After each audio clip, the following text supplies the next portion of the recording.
Welcome, everybody. This is another episode of We Are M&R. I'm Thomas Trimmingham, Director of Marketing at M&R Companies.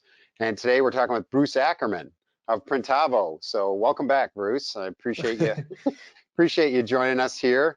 You're a little warmer than I am, I guess, because you kind of shifted gears and went out west, right? So maybe Yeah, you can yeah, talk, if you don't mind, talk about what's going on with Printavo and yourself even a little bit. Let us know what's going on with you guys.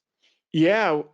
Yeah, I've been spending a little bit more time out west. My wife has a role here now, and but I'm back and forth a lot and spend a lot of time in Chicago though as well. I would say so. Right now, we're a team of 24 at Printavo. If you guys haven't heard of us, though, because we meet a lot of people that haven't still, we help shops be able to keep track of their workflow and keep their team on the same page. So jobs, step by step by step, it'll keep it all together. But this year, we're hiring really aggressively. We're hiring about 10 people, just trying to rise to the occasion. I think uh, COVID brought some interesting opportunities for us as we dove deeper into our niche and with being able to help with workflow and the e-commerce side. And, uh, you know, it's been a shaky last year for sure, but there's a lot of really cool opportunities that have sprung up for shops that I know you and I have talked with about e-commerce and automation and just resetting the business and all that good stuff. Definitely. Like you really saw like what do they say? They say pressure creates uh, gems or diamonds or whatever you want to say, you know? So I mean, Yeah. we've definitely seen the pressure ramp up this year and to some degree shops rising to the top. And I have seen a pattern. I don't know if you've seen it as well, and that's something we can talk about, which is in regards to um, shops being able to uh, navigate ups and downs with like supply chain and different things if they're more connected to e-commerce, if they're more connected online. What are your thoughts about e-commerce online as far as shops kind of integrating and taking advantage of that as far as a good strategy? Yeah, that's a good question.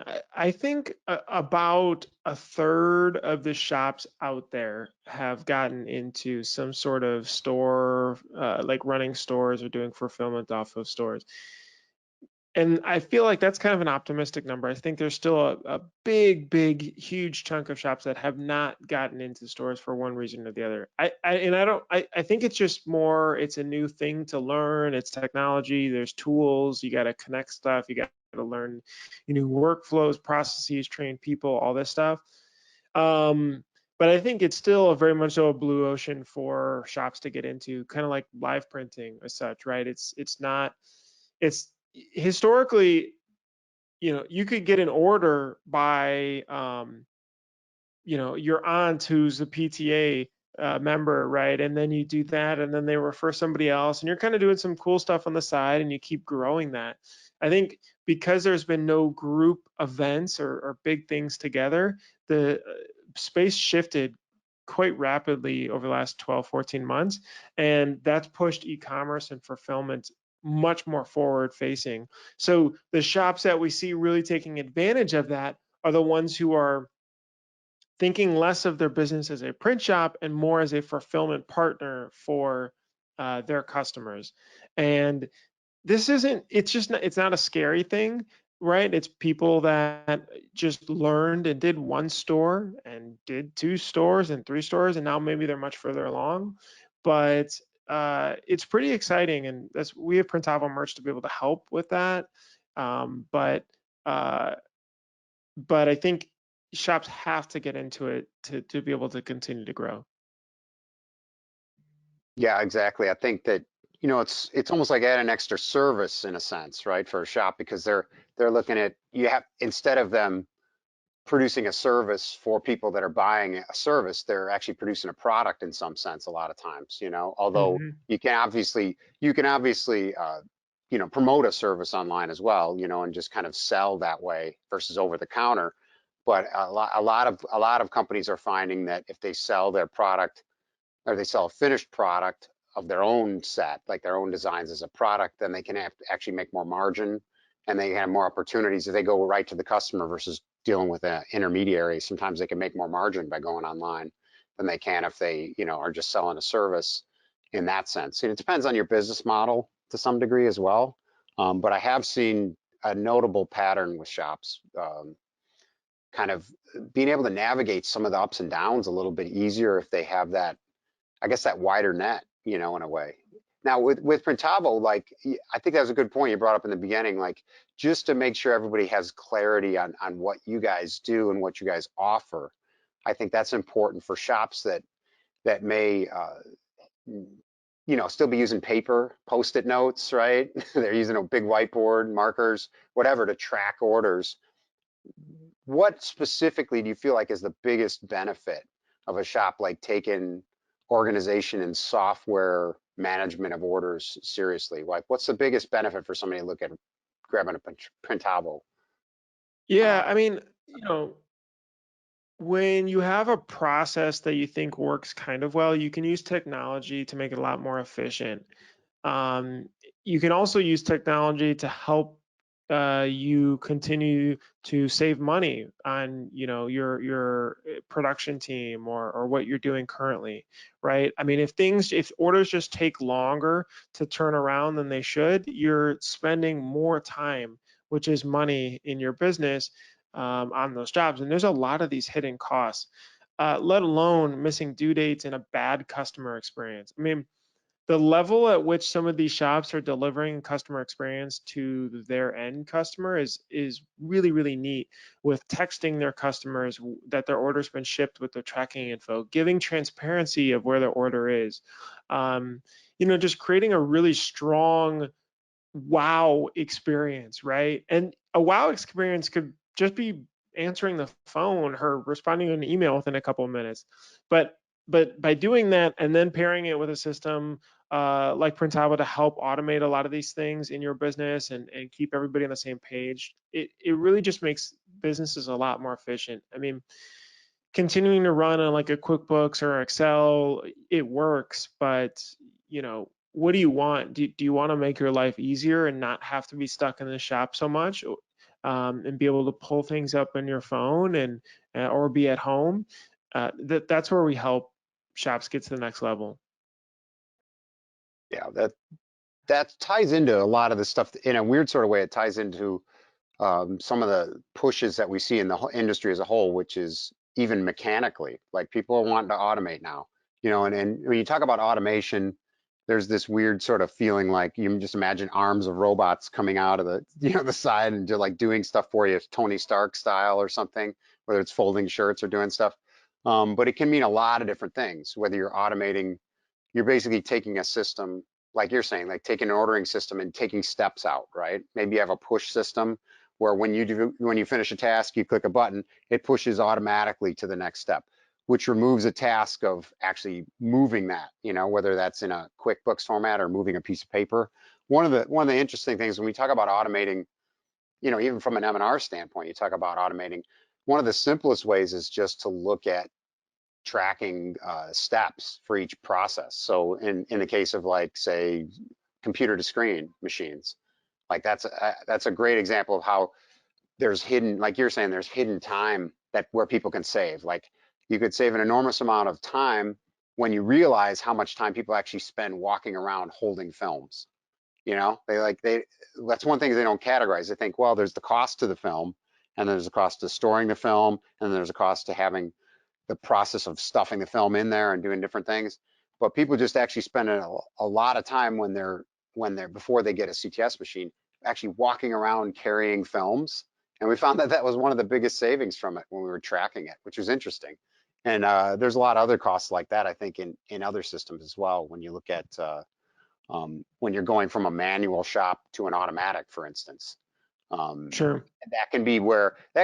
think that could be probably one of the ideal times. I mean, obviously, it might be ideal to start with, Printavo as early as possible so you have it implemented and you can expand. But when somebody goes from a manual shop to an automatic shop, I had this discussion with a guy just over the weekend. We were talking about working, order to order, and then all of a sudden now you can stage all your orders. You're staging like 3, 4, or 5 orders at a time, um, and that creates Sure. this whole push. That creates a push backwards then because you're finishing orders a lot faster. You're setting, especially if you use Trilock, right, or TriSync system or a Trilock system where you can set up orders in just a couple of minutes. All of a sudden you're banging out all these orders and then it pushes back and you're like, well, the screens aren't ready now. And then you can say, well, the garments haven't even been ordered yet, or we didn't mix the inks yet. And then, oh, when's the art going to be done? And then the next step would be pushing backwards. Well, we need more orders now. And so then it pushes back into your software system, which is where you guys can come in as far as, getting your approvals done in a timely manner and all that. But I thought it's Yeah. interesting how automating one part of your company actually cascades backwards. I don't know what your thoughts are on that as far as if you've seen some of that in your business as well, with Yeah. automating. I mean, I'm actually kind of curious, even before that too, like where do you guys see sales trends moving? Right? Like we've personally seen a lot of smaller shops have a lot of trouble because the schools aren't printing, the teams there's not as much work for, um, which seems to be like schools is a huge segment for small to kind of mid-sized shops. Is there an interesting trend of the equipment sales? Like, has it gone bigger? Has it gone smaller? Has it gone overseas? Has it gone different types of equipment?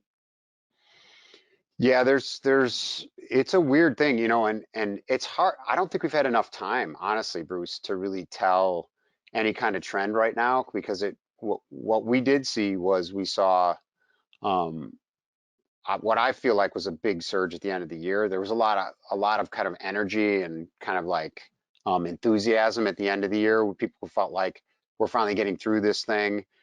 And it kind of comes in cycles there. So it's hard for me to gauge to say that there's a real trend at this point. I do agree with you. I think there's a lot of smaller shops that are very just kind of just getting by at this point, or maybe not getting by, but it's very tight for them. But we do see quite a few mid-tier shops we saw at the end of the year actually preparing for more capacity. So on the up note, it's there's shops that have been more interested in either getting extra equipment or getting larger equipment. We saw that at the end of the year. Actually, in some ways, a surprising amount for mid-tier, and that's just straight screen printing. And then there's been this incredible, I'm sure you know, this incredible kind of shift as far as larger businesses. Looking at companies that you would probably never think of in regards of doing e-commerce, or they're typically brick and mortar, they're typically stocking shelves, and they're really looking hard at how can we fulfill either much more frequently or be much more reactive and have less storehouses of warehouses full of inventory.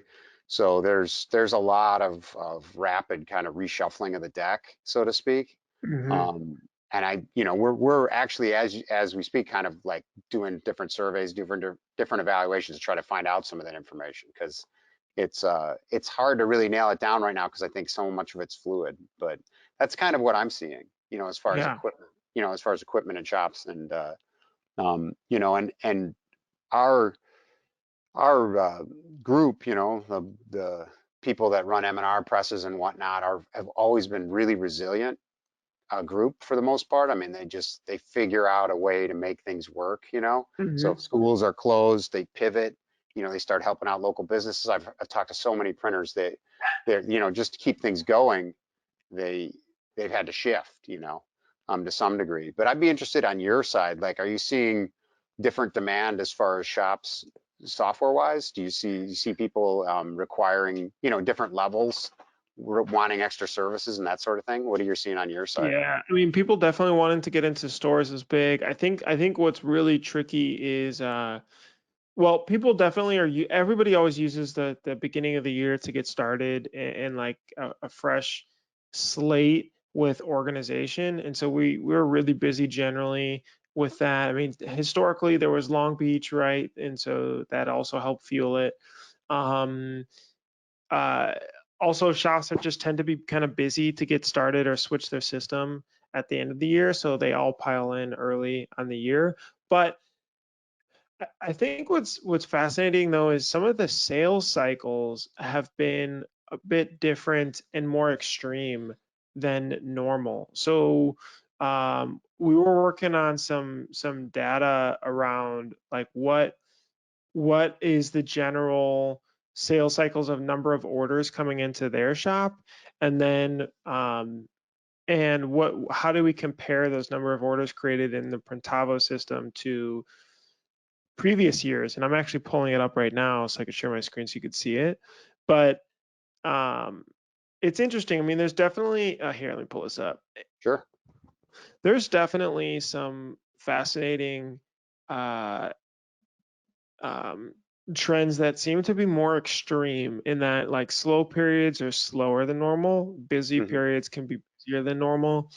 Right. Um, and you know, I think part of it is you also have the like the unnatural influx of stimulus money, so that puts things very well. It's just it is sort of unnatural in a more organic economy where things the buying cycles are more regular, but you know, because people get a bunch of money, okay, let's spend it, so let's invest, let's do things, let's throw events or you know, virtual events, whatever it is.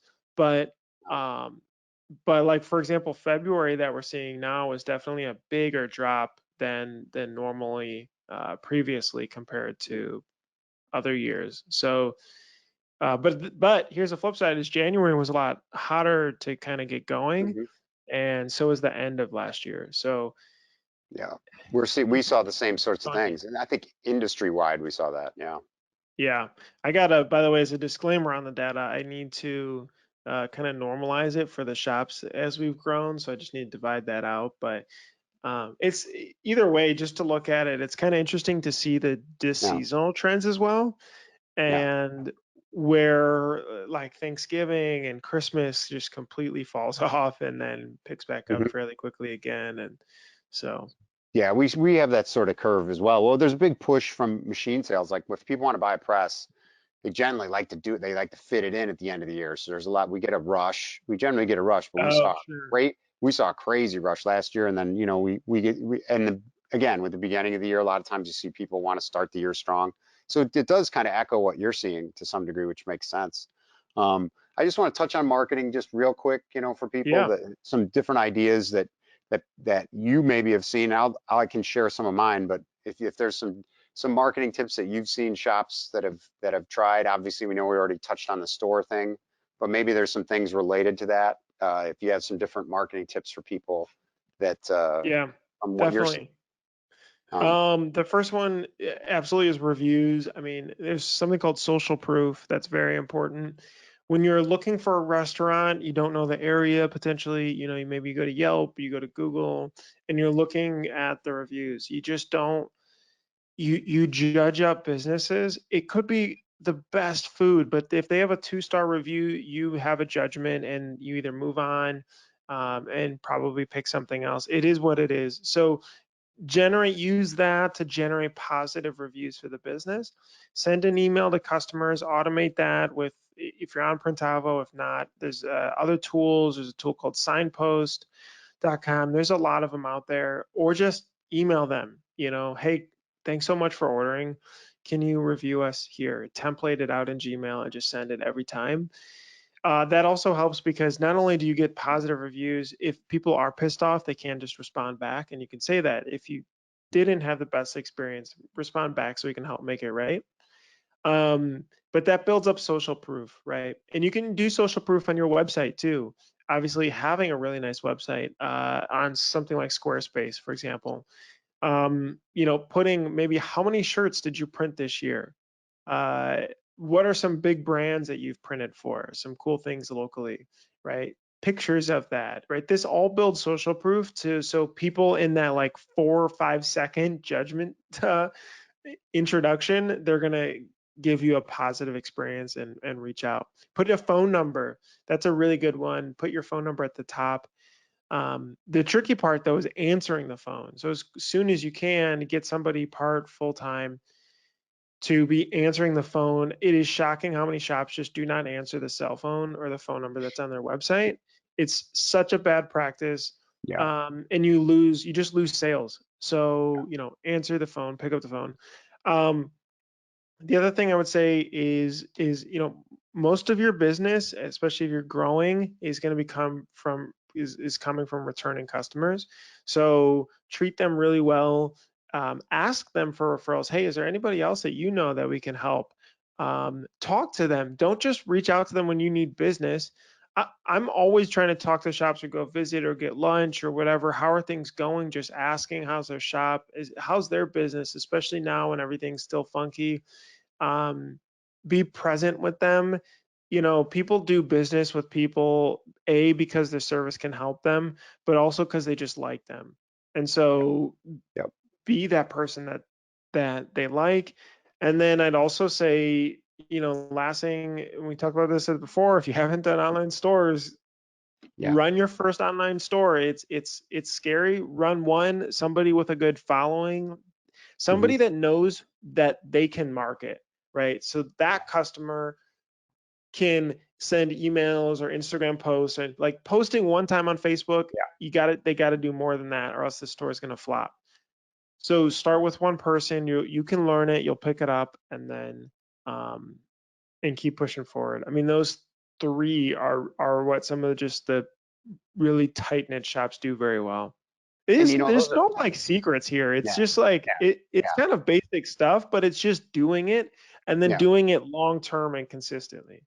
Well, yeah, like even the first one that you said, like people, like shops in general, they don't. I mean, it's funny how many people navigate by social reputation or by status or whatever, whether it's an Amazon, when you think about how you navigate the world now with just trying to check for, ratings. And Hmm. so many people don't think about it when it comes time for their own business or their own service. And so I think just that alone, it can be a huge thing. I mean, I have a couple I can even just two. One's a little bit more very obvious, but then another's a little bit less common and it works well during this time.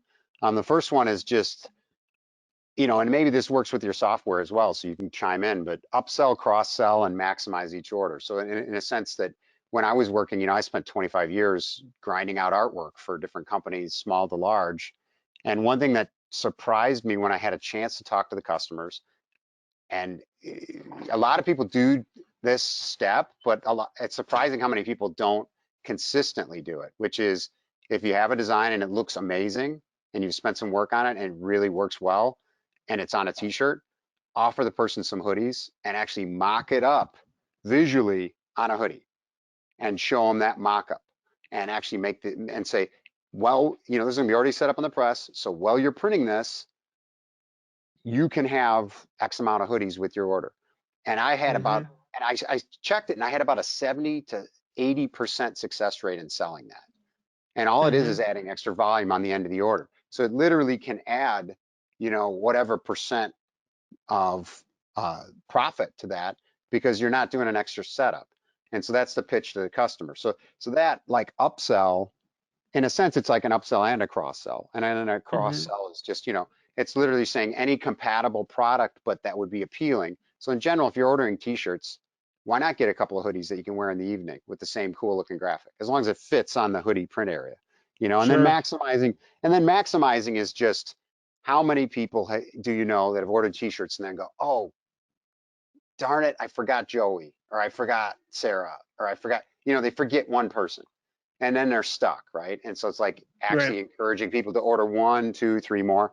And whether this is a function that could be easily done in Printavo as far as art approvals and then adding, one of the things I said is like maybe there's an auto template where you put art on a t-shirt and you upload it, but then you can easily just press a couple buttons and then it ups into a different version, or a different t-shirt or um, at some point people that can save people a lot of time.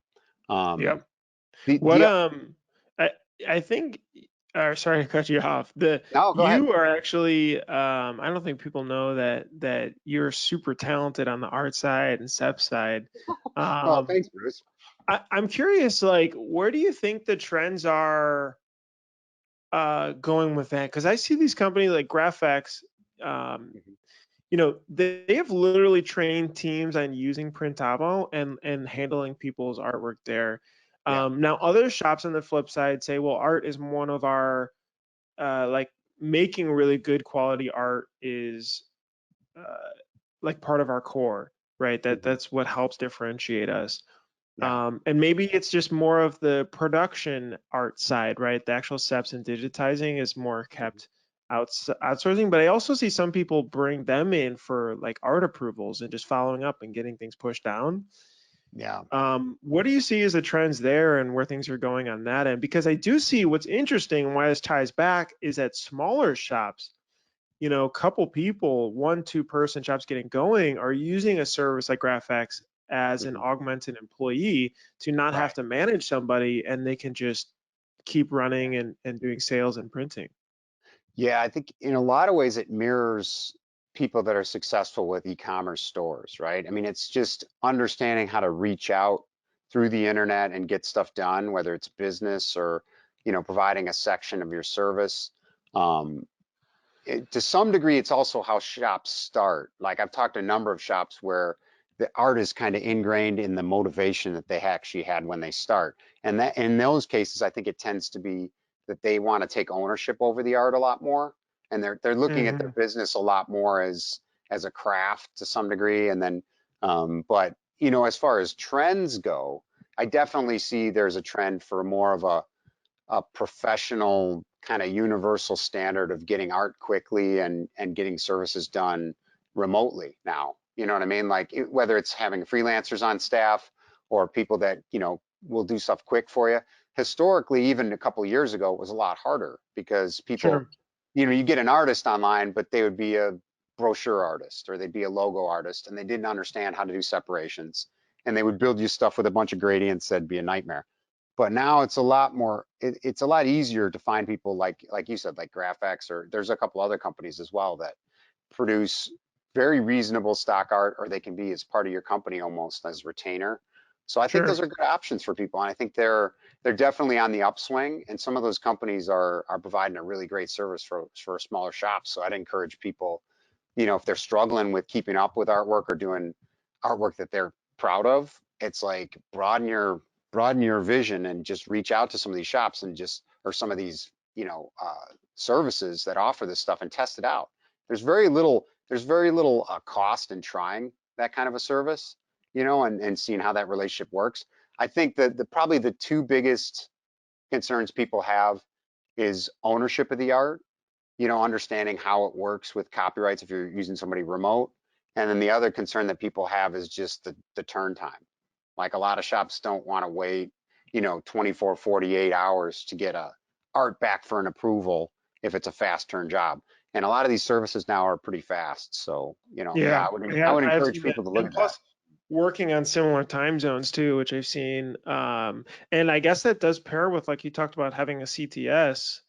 Yeah. Like, yeah, sure, SEPs can be messed up in-house or outsourced, but being able to fix it and then rerunning it off, right, instead of having to burn another screen and just doing it a lot quicker is uh, the forces of like combining these different puzzle Mhm. pieces is very interesting. Yeah, yeah. Well, and that would be one area where Printavo could step up at some point. You guys, depending on how you want to angle the software. It's like having different opportunities for smaller startup shops to be able to integrate and reach out and get artwork right through. Either it's right through their software or right through, their normal business processes could be useful. So it's just a matter of who you're partnered with. A lot of Yep, people are when they come up, especially if you're a scrappy kind of do-it-yourselfer, you're going to want to do everything yourself. And believe me, I know so many, I know so many startups, and I feel pain for them because they're like, oh, CorelDRAW just came out with a new version, and it's going to take me a week sure, to just learn all the skills and stuff. And I'm like, there's plenty of companies that you and I probably both have heard of or know of, where it's only a handful of people, and they barely do anything themselves. They job everything out, but they actually do really well. But it's a different skill set. You know, if you're trying to Yeah. do everything yourself, art can drag you under the deep water so quickly because, you know, learning the skills to be efficient at it is almost a full-time gig. You know, it's Yeah. like you know, just learning, oh, you know, how should I find a font? How should I match a font? I mean, Yeah. it literally can take you hours to match a silly little cursive font. You know, and at the end of the time, a lot of times they'll say, well, you know, if you're just trying to do the word Printavo and you got to match that silly little font and you can't find it, you know, a good artist or somebody that's very proficient would just recreate it in literally like 15 minutes. But for somebody that's not used to that training, you know, could take you an hour and a half, even longer to even figure it out. So I think there's definitely just like there's a push to go and do more business online and sell more, you know, orders online. I think there's definitely a push to kind of standardize and organize and provide a more industry-wide service. And that's why I got excited to see some of these groups, like you mentioned, come up and offer like more of a standardized service. Because before you'd have a couple of people doing it, and they were, you know, they would get overloaded and they would just be sold out, and you couldn't get any services from them. You know, they'd have a handful of clients and then they were full. And now you've got people that are very experienced and it's a lot better. But I still, you know, and I will say this, Bruce, just to be fair, you know, although it's a little, it's a little controversial maybe in some ways, but I still feel like if you are going to kind of own your own kind of brand and own it yourself, like having artists that you work with directly and just really having a handle on it is an advantage if you're going to have you want to have a look that's really unique. Do you know what I'm saying? Like you want to have something Sure.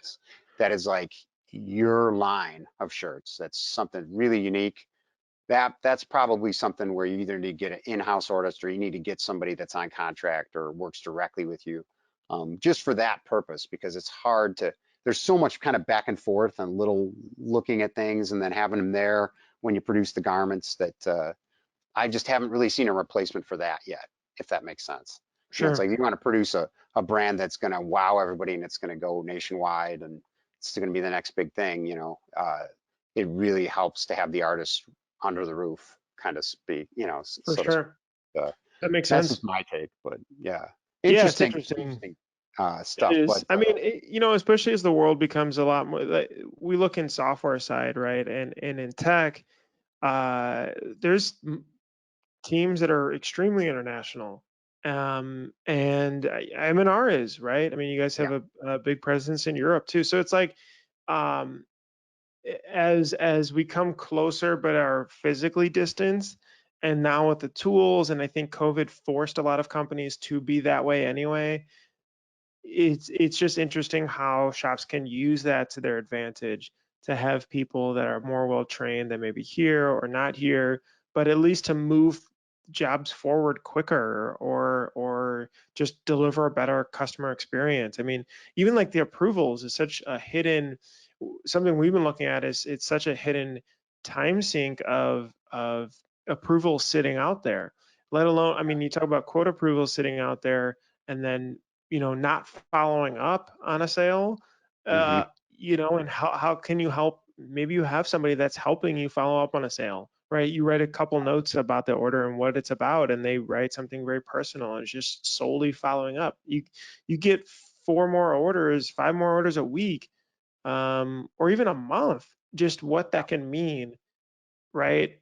yeah. So anyway, there's Yeah, a no, lot I of have a things there. magic tip. I'm sorry if I interrupted you, Bruce, but I have a magic No, tip to you're throw good. out there. This is just a thought. And I've been thinking about this, and I think it might be an area where it actually could be a really great marketing tip, even though it makes some people uncomfortable, but I think it's a great tip, especially now. And that is offering free delivery for your shop. And the reason I say that is now is everybody's familiar more and more ordering for delivery. And now the disadvantage obviously is it's taking you out of your shop. But if you can find somebody that'll do free deliveries for you, you can get um, you can get multiple advantages. And if you train somebody well that's working with you that does free deliveries, they can ask for more orders at the moment of delivery. And now, granted, we don't want to be, they got to be masked up, they got to do things, safe and everything.